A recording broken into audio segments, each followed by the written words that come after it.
The Big Lebowski is the classic, yes, 90s movies can be classic now, you odious old geezer, stoner jaunt through modern-day Los Angeles, filmed primarily on locations around my house. Alice in Wonderland is a whimsical story written by a maybe pedophile about how modern math is stupid. People also pretend that it's about drugs because when you do too many drugs, you don't have any frames of reference that aren't just more drugs. Also, it might be about drugs, just better ones than I've ever done. See what condition my condition was in. But aside from the drugs thing, those two stories couldn't be more different, right? I mean, one's about a bearded guy and the other's about a little British girl. Case closed. We're done here.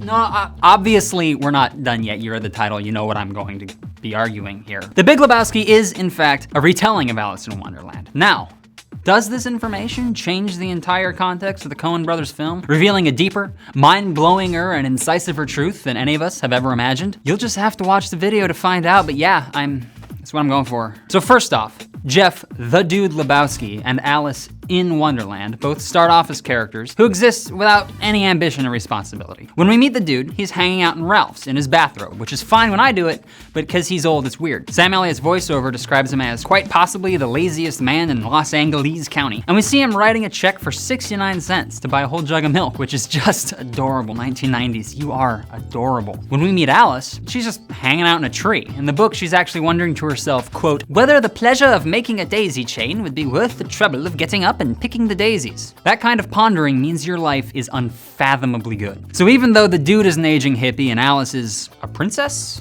I guess, based on the accent, they both have the exact same philosophy towards life, and that is f it. Which is noteworthy because making your hero not really care about anything makes it really hard to move the story forward. If John McClane doesn't care about saving his ex-wife, then Die Hard is just about the guy from Moonlighting hiding in a hotel shower. If John Wick didn't love that dog almost as much as he loves Murder Foo, then we're just watching a downer sequel to Sweet November.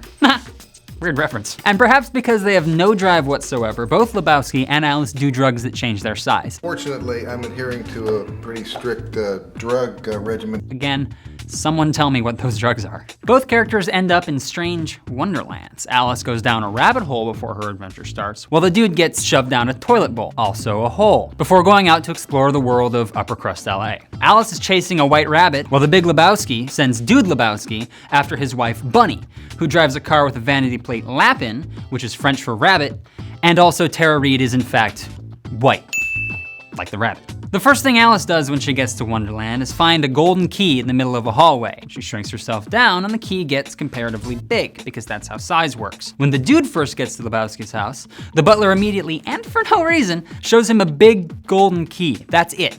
That's the hint. Hole, bunny, key, boom, we're in. Down, as they say, the rabbit hole. Now once you realize that the dude is spending the majority of the movie in a wonderlandy Los Angeles, all the other characters start to clearly have parallels. The enforcers that show up at Lebowski's house and shove his head down the bowl, for example, are Tweedledee and Tweedledum. You're not dealing with morons here.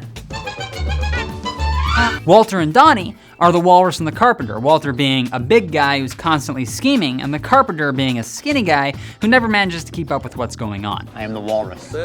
Shut the f up, Donnie. We'll stop and have a bite. Maude Lebowski is the Red Queen, obsessed as she is with decapitation/castrations and vaginas/flowers. Her co-star in the Beaver picture? Ah! What's their heads? Jackie Treehorn, the porn king with the grown-up trampoline party that we probably can't put in the video.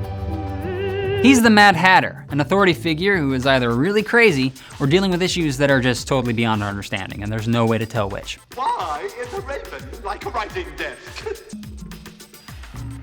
Now we're getting to the cool part, because this is where the Alice in Wonderland parallels actually change what the Big Lebowski is about. You know the Nihilists? We all know the Nihilists. They're Flea from Red Hot Chili Peppers and Sheriff Behringer from Hansel and Gretel Witch Hunters. Man, I am just nailing the references today. The Nihilists are also the Red Queen's henchmen.